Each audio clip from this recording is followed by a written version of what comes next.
AITA for getting a child to clean up a smashed mug? My house rule for my own children is UFK it. You fix it. So you clean your own mess, you close doors you open, you apologize to people you upset, you add an item to the shopping list if you use the last of it, etc. When I look after nieces and nephews, the same rules applies. I was looking after my 6-year-old niece, Martha, for a few days in the school holidays. I made some hot chocolate but Martha dropped her mug and it broke. I told her accidents happen, no big deal. I told her not to move till I got her shoes so she wouldn't stand on the bits and cut herself. Then together we swept up the broken shards and mopped the floor. This was in the kitchen where I have slate tiles. Dropped things do not bounce. I have a child-sized broom and mop set from when my children were small which I still have, so I showed her how to mop and did the bulk of it, while she copied me. I then made more hot chocolate and we watched the film we were going to watch. When my sister came to collect her, she stayed for a while. A drink was left too close to the edge of the table and was knocked over. Little Martha went and grabbed the mini mop and tried to clean it up,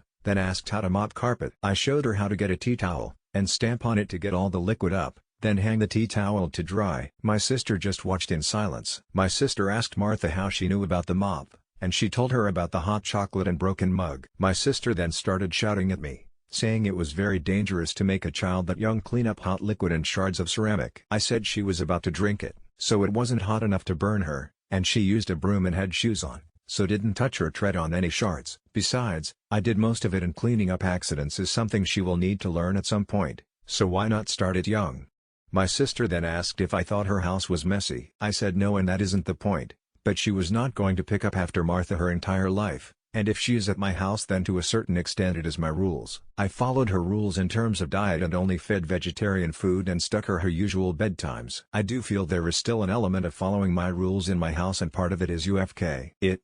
You fix it. I don't expect her to do it alone, and I will help and show her how, but even if it is accident, I do expect her to at least try and clean it up. It is the same with toys. I don't expect it to be utter perfection as she is only 6, but I do expect her to have tried to tidy up once she is finished playing with something, for example put the right game in the right box, and put the game back on the shelf it came from. My sister is now not speaking to me and has said I will not be allowed to look after Martha unsupervised if I don't admit I put her in danger. I don't feel I did, and said as much. AITA for getting a 6-year-old to clean up a broken mug, with help.